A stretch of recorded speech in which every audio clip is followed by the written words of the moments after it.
But what do you think? What do you think about the idea of these gods? Clearly, they're not all the same. If you see the way that they act, some of them act jealous, some of them act out of rage. Maybe it's just a human just acting out of different emotions. Can I expound on that? But my bad. Damn. What do you think about the idea of these being different beings or different humans from other places and not just like a manifestation? Because if you think of heaven the way the Bible puts it, you know, God's sitting on a throne in a white robe with a white beard and got angels on his side, and it's like, all right, all right, but so yeah, all right, like Muhammad Ali said, if God's wearing a robe, then there must be cotton in heaven, right? And if there's cotton, who's picking it? Who's making the robes? Like, and they go in it and they always talk about honey and milk and you know, shit like that, and being in heaven. Like, all right, well, who's preparing it? Like, the servants. Like, there's slaves in heaven now. Like, well, you just can't get away from this shit. I'm sure they are, man. I mean, somebody's got to serve these gods. I believe this is why I don't buy it. I believe when you say these gods, I believe you're talking about aliens, and you're talking about aliens that came here maybe to enslave us. Because when you get into the Sumerian story, right, and they talk about us like creating us to mine gold, right? Worship is obviously synonymous with God and going to Sunday service or whatever and shit. So you worship your God. All right. You know, the word worship in Hebrew means avad. The Semitic meaning for avad means to work for. So literally these early men had no other choice but to work for their God. And then when you get into the meaning of Torah means to direct, to give guidance. And then Bible, Bible, basic instructions before leaving earth. They're trying to guide you still and direct you. Listen, you're created to work. That's why you fucking, when you're young, you go to school. What do you take home? Schoolwork. You do schoolwork, and then you take homework. And then it gets you prepared for fucking big work like we're doing now. Yeah. When is you never not gonna work? No, well, that's what we're meant to. Some people might get 2% of the people in the population might get lucky and be able to retire and not have to work again. We're not part of that. No, we're created to work, man. That's why a lot of people have problems sleeping, because we're not out there working how we're supposed to do to get tired at night. I believe these books and these scriptures tell us we're there to work. I don't believe we're here to work. I don't believe our destiny is to work and die. No, not work and die. The thing is, it's here to, at the end of the day, you gotta work for whatever you want. No. I think the earth provides enough natural resources for every man, woman, and child to live comfortably until the end of time. But people choose to hoard these resources and take them from us. Yeah. So really, we're not supposed to. We're not supposed to live to work. We're supposed to work to live. Like, I'll go out and hunt for my food, and I'll get my shit, and I'll get, and that's where we're supposed to be. We're not supposed to clocking in and spending.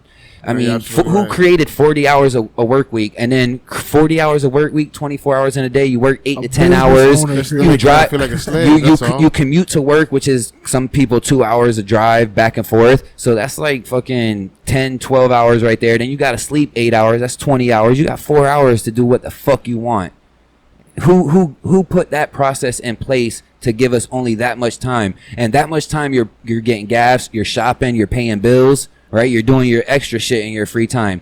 When are you thinking? When are you doing research? Right. When are you being able to question shit? Right. You're not, because they got fucking the new fucking iPhone in your face. They got a new video game in your face. Like, come on, bro. Like, this shit ain't no accident. This shit wasn't placed there like that. It's control. It's mind control on the highest fucking level, dog. Yeah, but you're able to escape that mind control, man. You just gotta wake up. I'm not saying you're not. That's the whole point. The first step, baby. I'm just bringing to attention what's going on, and I'm trying to diagnose it and bring it to awareness, if you will. If you will.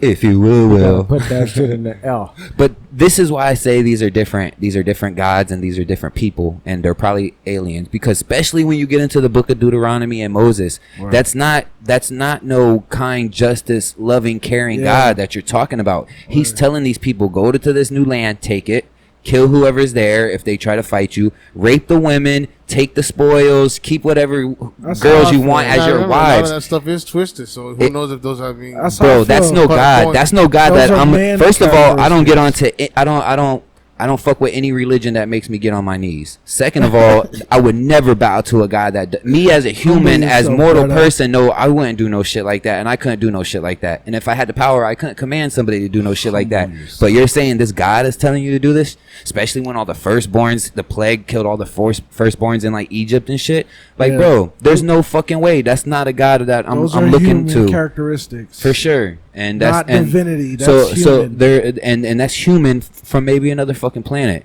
No. Who fucking knows? Well, I mean, when you say alien, another you gotta solar understand, system. what does alien mean? Alien means you're not from here. That's why I keep calling them humans, like just humans from somewhere else. Gods. I mean, if you know, they're pretty much one and the same. Because at the end of the day, what other elements are there in space, though? Right, we're all created from the same shit. They couldn't be too much fucking different than us. There's other elements, but they're higher. I mean, there are intelligent wise. They could evolve longer and they could have been around longer. Sure, they could be. Their journey could be experiencing something else. Like we're not, you know. Like I said, we're the lowest of the low. We're down there at the bottom. We're spirits on a human journey right now. We existed before this avatar body that our conscious is being projected into. So we let me say that again for Carlos. We existed. Our soul existed long before. No. And these are our consciousness is being projected into an avatar body.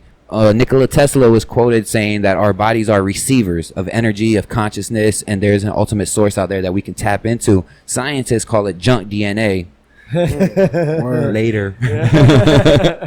Scientists call it junk DNA, but the shit's fucking real. And not only that, right now they're measuring how much information, terabytes or whatever, that you can get into a strand of DNA. Yeah. And they came up with the number of each human can store 13.5 billion years of information in their DNA.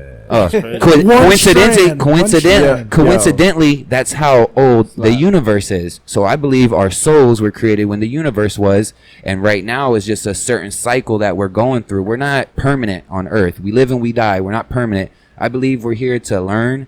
We're here to grow. We're here to help each other. We're here to love. We're here to gain knowledge and wisdom. And then we die and we go on to the next part of our journey. Yo. I think it's that simple. We don't do none of that shit though. None of it. That's what we're supposed to do. Man. Yeah, we're distracted. People ain't got philosophies. We're out of touch from source. Oh man, people don't have philosophies, bro. 100. Yeah, for sure. And then on that concept. So that's why, like, I don't know. Maybe it's because I read so much and I read before the Bible and I read. If you go to UCLA.com, there's a virtual translator. Greg knows about it. There's a virtual translator where they will translate Sumerian tablets for you. They have over 1 million Sumerian tablets. You can pick it up off the shelf with your mouse and drop it in a virtual translator, and you can read what it says for yourself. Bro, almost everything from Genesis came from Sumerian text. Noah's story came from Sumerian text. The Tower of Babel came from Sumerian text, right? You want to get into that? Tower of Babel, what is that to you? Talk about that's when we all got divided, man. That's all right, so it divided the heavens and the earth, and it's basically a story of a fall from grace type story, right? We were all connected, we were all one, and then boom, different languages, right? So this is my point. Why? Because they were trying to reach a tower that reached to reach God. Into the sky. So that's why the misinterpretation comes in, and I believe it wasn't a tower. I believe it was a launch pad. We were trying to mimic a rocket launch pad to reach them. How they landed, we were trying to redo that. And whether if it was just fucking made of sticks and stones or if it was real mechanics that actually worked, I don't know. That's probably real mechanics, man. And even if I think we were here long enough to have the real mechanics, but even if it wasn't, and if it was just a shell, right, of what it would have been, and they came down and seen that, like, all right, these men are living 900 years. They got time to probably actually make this one day. And in the book of, and when they talk about the Tower of Babel, they talk about how God or whoever came and the Elohim, they came down and they made our lifespan. They cut our lifespan to 120 years or some shit like that. Or because the way we were acting, but all the stuff, the technology that we were learning from the other Elohim. They say turned against Yahshua. Well, we were and when you get to the oldest texts in the world, these Sumerian texts. Yahweh. When you get into these Sumerian texts, which is the oldest text in the world, they talk about how the gods gave us knowledge from the get go. We was socialism, like we was born, we was created with all that. Like I said, we had the choice, immortality or knowledge, and we chose knowledge, and we chose to die, but let's have the knowledge because that's what we're here for, to gain conscience and be more knowledgeable. So who gives a fuck about the immortality if you don't fucking know anything? All right. So we, in the Sumerian text, we chose this. We chose this. But all right. So either way, at the end of the day, they shortened our lifespan to 120 years. So we didn't live long enough capable of recreating another rocket ship or whatever to get to them or whatever. So scientists now have studied our telomeres and our chromosome number 2, and they've been fused off at the end. And in the most pristine condition on the planet, a human can live to 120 years, right? Scientific proof right now. No longer. So in our telomeres and our chromosomes number 2, it's been fused off for our lifespan at 120 years. And it goes back to these biblical texts, right? Tower of Babel, which go back to Sumerian texts. Bro, this shit is fucking wild. But who knows if the same stories ain't the same ones, Most of them are. They just slightly change in details and in names every time it goes to a new culture and shit. But also